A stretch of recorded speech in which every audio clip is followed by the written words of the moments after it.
Kotak hitam atau black box pesawat ATR 42500 bisa mengungkap penyebab jatuhnya pesawat dan sebagai bahan evaluasi agar peristiwa serupa tidak terulang. Kita ulas bersama dengan pengamat penerbangan yang juga mantan investigator KNKT, ada Ruth Hana, dan juga ada asisten perencanaan Kodam 14 Hasanuddin Kolonel Infanteri Abi Kusnianto. Selamat pagi Bapak-bapak dan juga Ibu Ruth. Dengan Adisti di studio. Selamat pagi Mbak, kami di sini di Desa Tombobulu, posko penanganan pencarian dan evakuasi korban pesawat. Oke, saya bertanya dulu untuk Kolonel Abi. Kolonel Abi, ini kan kalau kita lihat ya, black box sudah ditemukan. Bagaimana kemudian cerita akhirnya black box ini bisa ditemukan, dalam kondisi seperti apa, dan apakah kondisinya ini masih dalam keadaan bagus atau seperti apa? Bisa dijelaskan kepada kami semua. Untuk black box ini ditemukan oleh tim kami yang mencari atau mengecek ke lokasi terjadinya bencana ataupun tabrakan pesawat ATR tersebut. Kemudian ditemukan di perengan Gunung Bulu Saraung, kurang lebih jarak 150 meter dari puncak. Kemudian tim kami pada saat melihat, kemudian mendekati ekor pesawat tersebut, mengecek kondisi ekor pesawat dan mencari yang dikatakan black box, dan tim kami juga sudah diedukasi sama KNKT di mana posisi letaknya black box tersebut dan bagaimana bentuknya dan apa warnanya. Berdasarkan dari informasi dari KNKT, tim kami melihat benda yang sesuai arah yang disampaikan oleh KNKT, dan tim kami langsung laporan kepada kami bahwa terdapat benda yang dimaksudkan oleh KNKT yang diduga black box. Kemudian tim kami membongkar black box tersebut dari ekor pesawat. Kami informasikan bahwa black box itu masih lengket atau berada di posisinya di ekor pesawat dengan kondisi yang masih bagus. Tidak ada kerusakan, tidak ada hal-hal yang memberatkan atau yang merusak casingnya. Bisa dikatakan masih sangat utuh.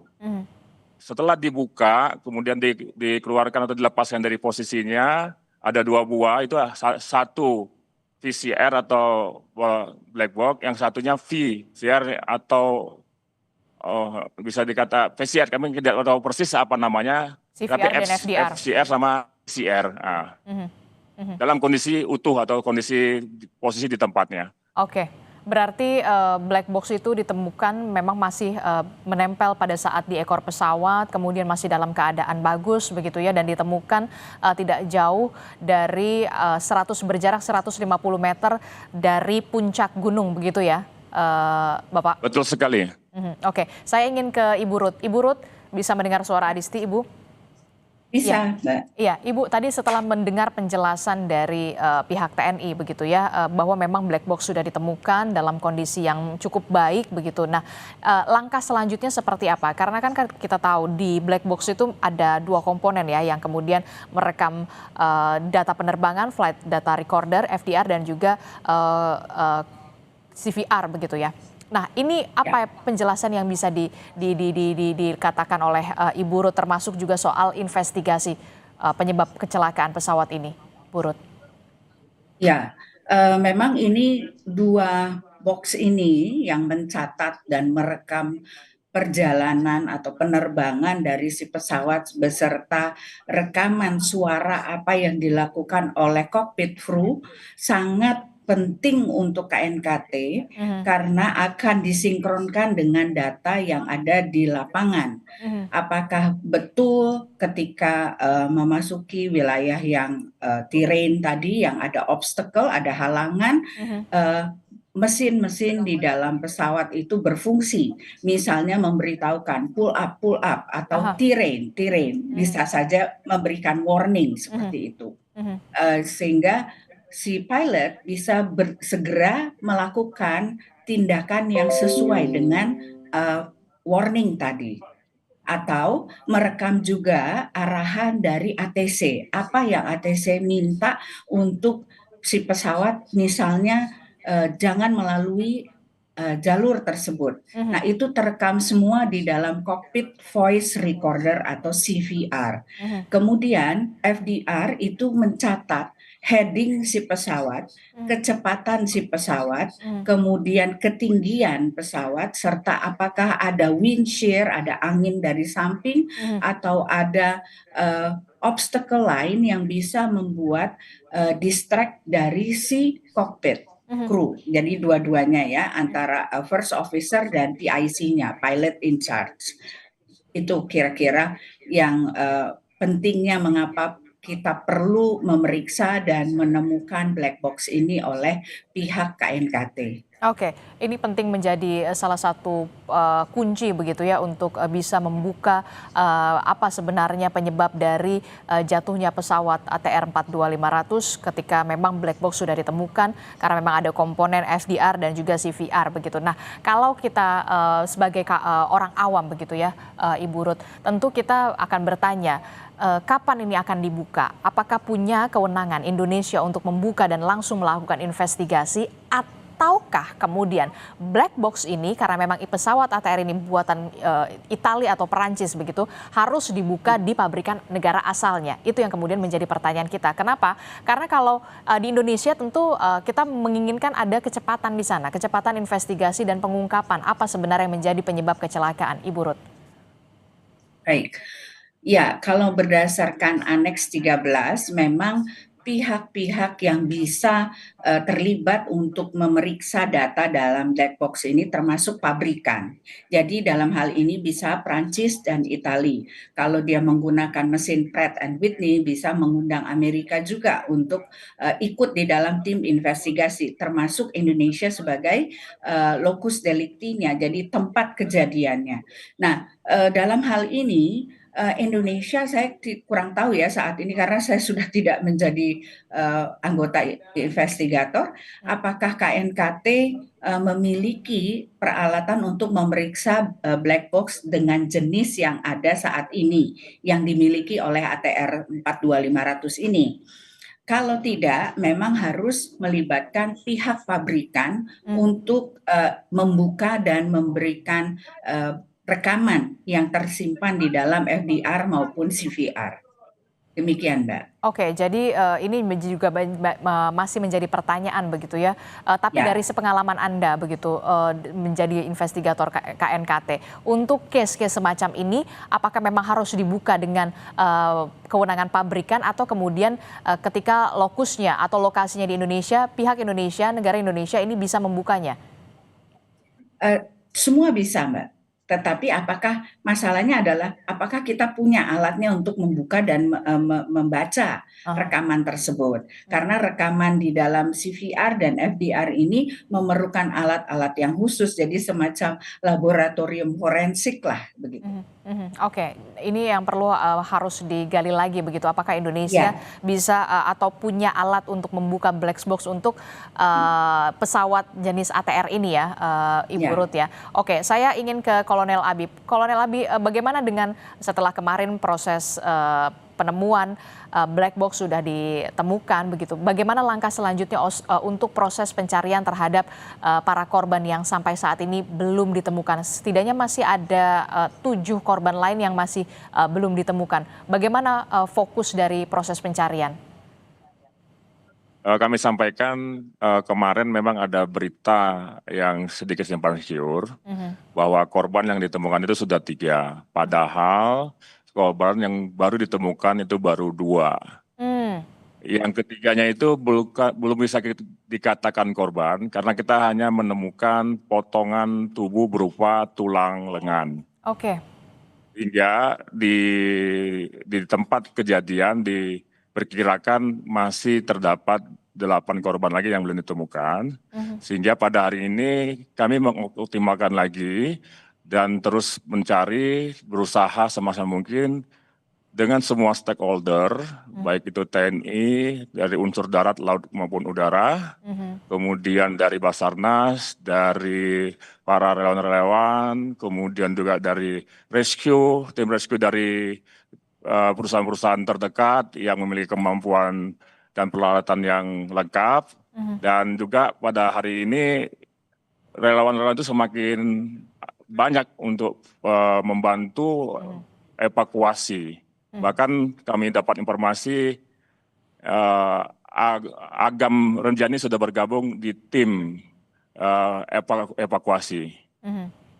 Dan kami TNI mengkhususkan untuk mencari dengan menyebar lebih lebar lagi dengan tim-tim kecil sehingga efektivitas pergerakan kami lebih cepat dan juga bergabung atau memanfaatkan pengetahuan masyarakat lokal untuk menjadi penunjuk jalan. Sehingga target kami, pasukan-pasukan yang sudah di dalam, apabila menemukan korban, langsung diberi tanda dan dikomunikasikan dengan tim rescue untuk menjemput dan dievakuasi. Sehingga tim yang di bawah khusus untuk pencarian bisa lebih leluasa lagi melanjutkan pencarian. Sehingga kita langsung bagi tugas, kita khusus untuk mencari, tim Basarnas maupun tim relawan itu selain untuk mencari, kita tugaskan untuk mengevakuasi karena mereka memiliki perlengkapan mountaineering, tali temali yang sangat lengkap dan memiliki kemampuan untuk evakuasi menggunakan tali temali. Karena medannya dari awal sudah kita sampaikan sangat terjal, sangat ekstrim dan juga tertutup serta banyak kabut yang menutupi pemandangan. Demikian. Oke, itu tadi sempat dikatakan memang cuaca menjadi tantangan tersendiri dalam operasi pencarian terhadap korban yang sampai saat ini masih belum ditemukan. Ada beberapa, itu artinya masih ada 8 begitu. Karena memang informasi yang terbaru yang saya dapatkan dari Anda adalah yang kemarin ditemukan adalah bagian tubuh begitu ya. Kita berharap proses pencarian terus dilakukan dan membuahkan hasil. Saya juga akan bertanya kepada asisten operasi Kodam 14 Hasanuddin, Kolonel Infanteri Dodi Priyo Hadi. Selamat pagi Pak Kolonel Dodi. Selamat pagi Mbak. Iya Pak Kolonel, ini kalau kita lihat ya proses pencarian masih terus dilakukan. Tadi juga sudah disebutkan ada perluasan untuk metode pencarian untuk bisa menjangkau lebih luas soal proses pencarian. Seperti apa bisa dijelaskan secara rinci metode pencarian yang diperluas, termasuk juga tim yang kemudian dibagi lebih kecil tapi kemudian diperluas, termasuk juga adanya pelibatan relawan-relawan begitu ya, pencinta alam, termasuk juga tadi ada disebutkan Agam Rinjani juga diikut sertakan, seperti apa? Baik, terima kasih Mbak. Jadi kami perlu sampaikan bahwa perluasan yang kami maksud di sini adalah setiap hari tim yang sudah kembali itu memberi informasi apa yang mereka dapatkan di dalam, kemudian kita olah di peta. Di situ kita bisa melihat sebaran, baik apa yang ditemukan berupa serpihan pecahan dari badan pesawat ataupun yang bagian-bagian tubuh yang 3 yang sudah kita temukan. Dari situ kita bisa menganalisa sampai sejauh mana sebaran pecahan atau bodi pesawat yang terhambur. Kurang lebih sampai dengan dari puncak ke bawah itu kurang lebih sampai dengan 500 meter ke bawah, itu paling ujung yang ditemukan. Kemudian masuk hari ke-6 ini, laporan tim yang keluar dari gunung itu melaporkan aroma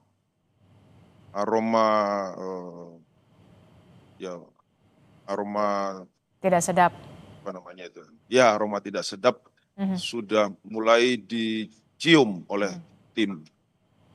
Nah, laporan itu kita tandai lagi. Sehingga tim yang masih di dalam itu kita gerakkan menuju ke hal-hal atau tanda-tanda seperti itu. Kemudian hari ini kita juga akan menggerakkan, ini tadi kita sudah briefing, saat ini mereka masuk, itu kurang lebih nambah lagi kita 8 tim, sehingga yang masih di dalam ini ada 11 tim. Jadi perluasan ini, kemudian penambahan personil ini untuk mengisi ruang-ruang yang harus disisir, Mbak. Karena kita meyakini dari pola yang tersebar ini,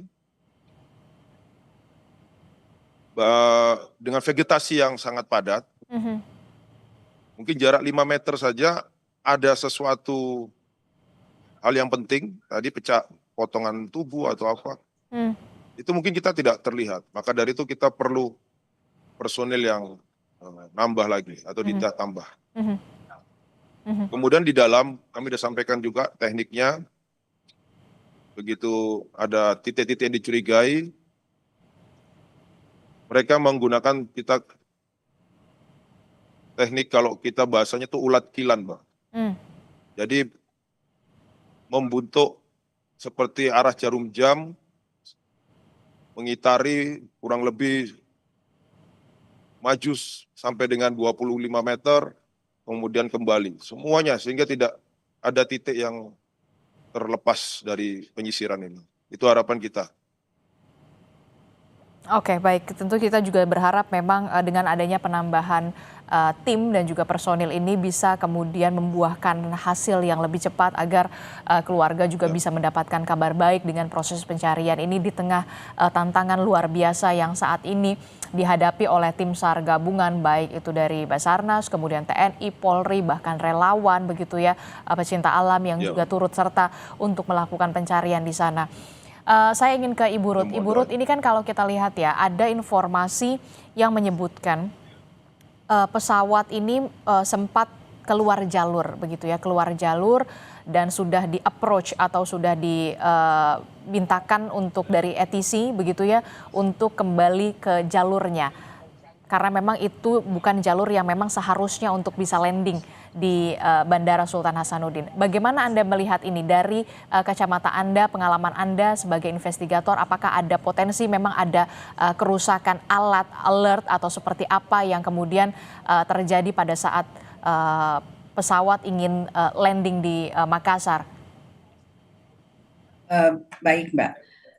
Ini seharusnya yang menjawab adalah seorang pilot. Saya bukan pilot nih kebetulan ya, tapi berdasarkan diskusi yang sering kami lakukan dengan para pilot, biasanya kalau sampai keluar dari arah atau jalur yang sudah mereka tentukan sebelum terbang, itu ada kemungkinan alat yang rusak. Contohnya seperti Adam Air yang pernah terjadi ya, sampai keluar sedemikian jauh itu tidak diketahui oleh ATC. Nah, demikian juga kejadian ini, bisa saja alatnya tidak menangkap karena terus terang di daerah Maros dan sekitarnya atau Makassar itu radar gapnya terlalu banyak atau terlalu besar, sehingga kemungkinan untuk ditangkap oleh pesawat ya, arahan-arahan itu tidak terdengar. Bisa juga karena workload dari kokpit kru, misalnya mereka terlalu lelah atau ada kejadian mendadak yang sehingga tidak bisa atau tidak dapat dengan cepat merespon arahan dari ATC. Nah, ini semua nanti bisa terungkap dari rekaman yang ada di FDR dan CVR. Oke. Berarti ada kemungkinan juga, kita kan ini tanpa mendahului dari investigasi, hasil investigasi, ada kemungkinan ada kerusakan alat di sana, ada kemungkinan juga faktor cuaca, tapi kemudian soal keluar jalur banyak sekali kemungkinan. Tapi yang kemudian saya ingin tanyakan kembali sebagai seorang awam begitu ya, kecelakaan ini kan diklasifikasikan sebagai kondisi pesawat dalam kontrol tetapi menabrak sesuatu. Nah, bagaimana penjelasan soal ini, Ibu Ruth? Ya, Sebenarnya alat yang untuk mengingatkan pilot untuk supaya mereka tidak masuk ke area yang berbahaya itu ada yang namanya Terrain Alertness Warning System. Aha. Jadi itu alat yang akan memberitahukan CPIC-nya bahwa Anda memasuki daerah yang berbahaya. Ya, seperti tadi ya, ada arahan untuk pull up artinya untuk naik ketinggian. ya pada ketinggian tertentu. Kemudian ada juga teriakan dari alat itu yang menyatakan terrain artinya ada halangan terrain di situ, ada gunung atau bukit atau jalur yang sempit yang memungkinkan terjadi CFIT tadi, Controlled Flight into Terrain tadi. Nah, itu alat-alat itulah yang berteriak, tapi bukan dia hanya alat untuk mencegah terjadinya kecelakaan, tetapi bukan dia yang mengkontrol si pesawat untuk tidak masuk di situ. Tetap PIC atau pilot yang bekerja untuk mengendalikan si pesawat, apakah dia harus melakukan sesuatu atau tidak. Oke. Begitu, Mbak. Oke, ini yang kemudian masih harus menunggu hasil investigasi. Tapi kemudian saya ingin bertanya, saya jadi ingat pada saat kasus kecelakaan pesawat Sukhoi pada beberapa tahun yang lalu begitu, yang hampir sama begitu karena memang menabrak Gunung Salak di Bogor, Jawa Barat kala itu. Apakah ada kesamaan di sini atau seperti apa tanpa mendahului hasil investigasi? Iya. Itu beda lagi ya, pada waktu itu memang lagi sedang joy flight, kemudian sedang kemungkinan yang saya dengar adalah alat TOS-nya itu tadi, jadi untuk terrain warning system-nya itu sedang dimatikan sehingga tidak memberitahukan kepada CPIC bahwa dia akan menghadapi suatu kejadian. Nah, itu yang saya dengar ya, tapi kebenarannya saya kurang tahu pasti. Nah, apakah kasus ini juga sama? Itu juga kita tidak bisa mengatakan iya, karena juga belum ada data untuk menyatakan hal itu. Tapi arah ke sana, arah ke CFIT tadi itu cukup terang benderang.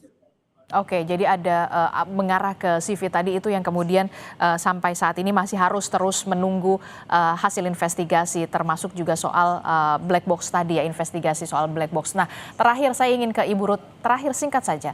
Biasanya dari sepengalaman Anda, berapa lama informasi dari black box ini bisa dianalisa, kemudian akhirnya bisa disampaikan kepada publik?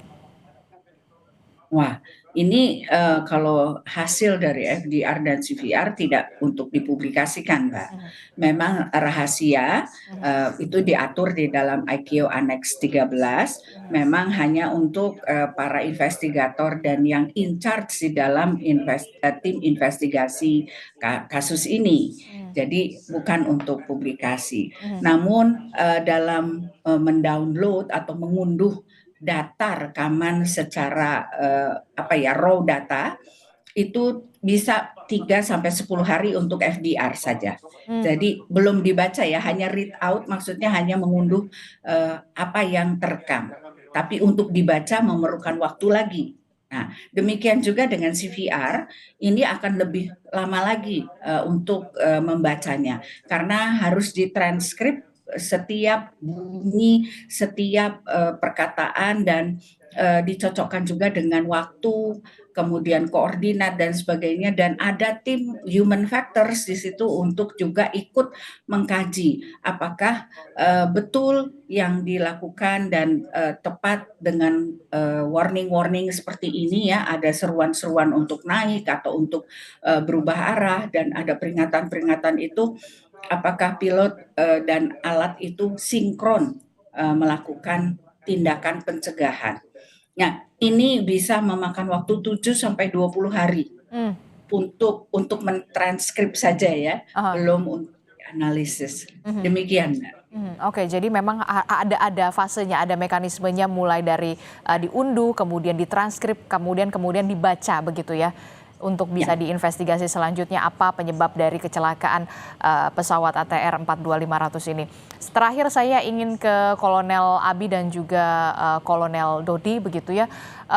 Soal proses pencarian, apa yang bisa ingin disampaikan? 3 poin krusial untuk Kolonel Abi, silakan. Untuk proses pencarian kami berkomitmen bersama tim untuk terus mencari, kemudian terus berusaha semaksimal mungkin memperbesar personil untuk penyebaran. Dan tentu mohon doa dari seluruh masyarakat Indonesia supaya kami bisa mendapat hasil yang maksimal, bisa menemukan seluruh korban yang ada di daerah tersebut. Silahkan untuk Kolonel Dodi. Kurang lebih sama, Mbak. Jadi kita memaksimalkan waktu pencarian yang sudah masuk hari ke-6, di mana semakin lama waktu tentunya semakin sulit dalam mencari, terutama potongan tubuh. Ini yang terus kita fokuskan dan tentunya sama kita doakan apa yang kita lakukan ini demi kemanusiaan segera bisa tuntas dan selesai. Terima kasih. Oke, baik, tentu kita berharap proses pencarian ini bisa berjalan secara lancar, begitu tidak ada halangan. Terima kasih Asisten Operasi Kodam 14 Hasanuddin, Kolonel Infantri Dodi Priyohadi telah bergabung bersama kami. Dan juga ada Asisten Perencanaan Kodam 14 Hasanuddin, Kolonel Infantri Abi Kusnianto, yang juga sudah bergabung bersama kami, sekaligus juga pengamat penerbangan yang juga mantan investigator KNKT, Ibu Ruth Hana, juga telah bergabung bersama kami dan memberikan pendapat serta perspektifnya. Terima kasih Ibu, terima kasih Bapak-Bapak. Assalamualaikum, selamat pagi, sehat selalu.